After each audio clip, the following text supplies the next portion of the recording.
வந்ததுல இருந்து கேள்வியா கேக்குறான். இவன் வந்தா என்ன செய்வான்னு கேக்குறீங்க அதானே? அதை செய்வோம் இதை செய்வோம் இந்த பொய்யான வாக்குறுதிகள்லாம் எப்பவுமே கொடுக்க மாட்டோம். எது நடைக்கு சாத்தியமோ எது உண்மையோ அதை மட்டும்தான் கொடுப்போம்.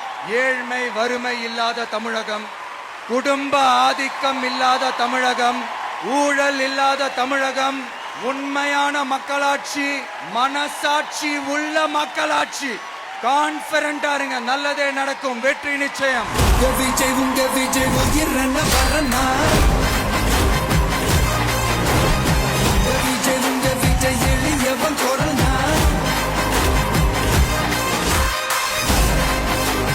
உங்க விஜய் உயிரன வரனா, உங்க விஜய் எளியவன் கொரனா, உங்க விஜய்